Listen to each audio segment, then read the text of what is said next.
Do you honestly believe the U.S. government, this current U.S. government hates black people? Well, the current U.S. government system is of the same system and same structure that it's always been. And it's, we can call it mislike, we can call it antipathy. But regardless, there is a difference in how the government treats and addresses black people or Africans in America in the way they do other groups. Can you give me a couple examples? Sure, and I'm glad you asked that. It's a great alley-oop, I call it, right? I'm a slam dunk it.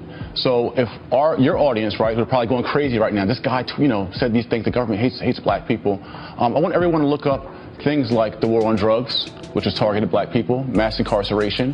The FBI director, James Comey himself, and the New York head of police also said the origin of policing came from slave catching.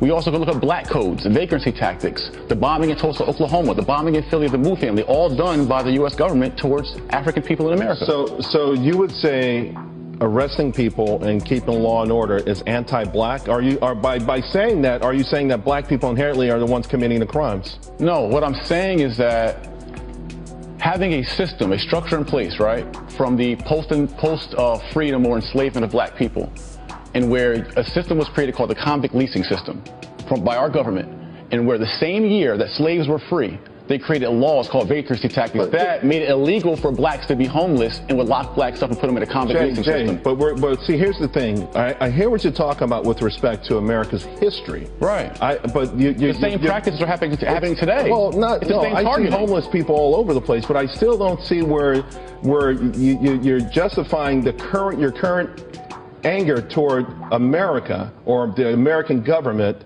I can see you being upset about what may have happened in the past, but you cannot say it's occurring. Of course it's changed. The fact that you're in this studio right now talking the way you are is the best proof in the world that it's changed. The fact that the 13th Amendment still says slavery was abolished except you commit a crime says that things are still the same. And when you have inmates working in prison, majority of whom are Africans in America, who are making 20 and 30 cents a day. Jay, why are the majority of people in prison of African descent?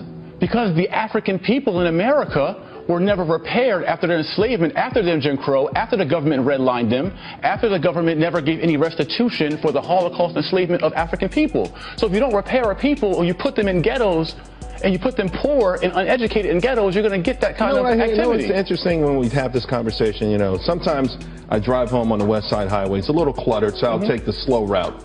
And I drive through some of my old neighborhoods that I lived in throughout Harlem. And I see them now, and they're becoming what they call gentrified. So it's the same neighborhood, the same buildings, but less graffiti, less garbage on the street. So what makes a ghetto? Not the buildings, not the neighborhood, right? Correct. Right. So the way people treat the buildings in the neighborhood makes it a ghetto. Who can you blame that on other than the person in the mirror? There's two accountabilities. There is self-accountability for Africans in America, that we have to repair ourselves because of the trauma that we suffered. But I liken it to if you take someone who was kidnapped, right, or a woman or a man who was molested for several years, and then they're pushed out of the house that they were molested in, and then they go out in the streets and they're promiscuous. You blame them for being promiscuous, but you don't blame the person who caused the trauma. Yeah, it's a stretch. See, it's not a stretch. It's a stretch. Was there or was there not? So if there was never trauma for this kind of treatment, right? I'm talking about the human rights violations of Africans. We're talking about the individual, not the history. One thing, I got to tell you something. They come together, King. They don't. They come together. If they did, if there wasn't a need for repair of people, then the Japanese Americans wouldn't have been repaired or had restitution after their 2 years internment camps in America. Or the Jewish Germans wouldn't have gotten repair. Are you saying all it would take in your mind then is some sort of restitution check from the government? I didn't say check. No, well, you're saying some sort of restitution. Repair aid, restoration. Let me tell you something. There are no black people in America right now who were ever slaves. Not a single one. Right. There are no white people in America at this point who were ever slave owners. Correct. Okay. But is there not residual effects of that? The overwhelming majority. Are there no residual effects of that? Not for the average person on either side. Is there no long-lasting trauma? Not for the average person for the either side. How did the black people get into the ghettos you talked about? You have to escape Did the government not redline black people, put red lines on the map? Google it if you don't know, King. The government put black people into ghettos through redlining. That created it.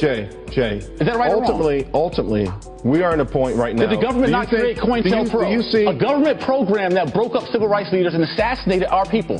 Did the government not do that? You could put good people in a bad system. If the company culture is screwed up, then it's going to play out in the market? Well, the market for us is a treatment of African people in America. And it's proven by, Jane Elliott said it best. You can ask a room full of European Americans, white people, and ask them, would you trade places with the treatment of African American? And not one would say yes. If it was fair, they all would say, sure, I would. So ask your white friends at home and ask them, would you trade places with the treatment of black people in America? And not one would, because we all know it's unfair. Well, I don't want to speak for all white people here, but I will say a lot of people would probably turn around and say, the worst part about the treatment of black people in America is how black people treat each other in America. But see, why is it always a spin? It's not a spin. It's a fact. If we're laying out the factual issues and we're going to rank them in terms of what's the most critical in terms of making black life miserable in America, I personally think I would put the way black people treat black people at the top. I'm all for self-accountability. I call you king, and I call all our black women queens to purposely elevate and uplift them. That's what I've been doing it for a year now. I don't use any other words other than king or queen referring to our own, because we've been personally degraded. We degrade ourselves, and we've been degraded. But we always spin the point. It's not a spin. How do we fix that? You have to. How do we fix that? Black people killing black people. When does the perpetrator take acceptance? Right? You want the victim to take acceptance, but when does the perpetrator, the government who created the system, not the government, that has abused and traumatized the people? Not the government. I'm talking about the young brothers who are going to kill each other this weekend all across this country. I know what you're talking about. I'm okay with self-accountability. Killing each other? No, I'm okay with self-accountability. How do we fix that then? How do we fix that? It's through our repair curriculum. Right now, we're repairing ourselves by unifying ourselves. I have a solution for us.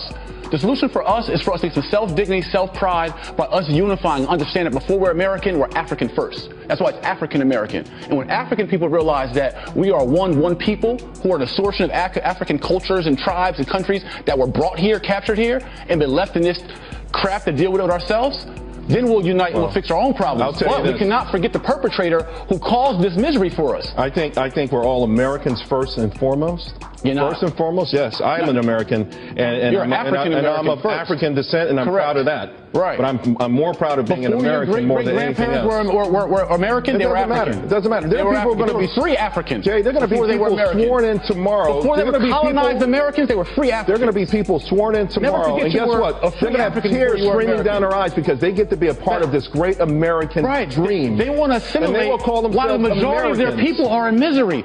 I get it. I'm doing well for myself. You're doing well. There's a 10% of us that do well. But what about the rest of us who are left in the ghettos, who are left in poverty, who are left with low education, who are left to deal with this? And yet, don't forget about your people, King. And yet, well, listen.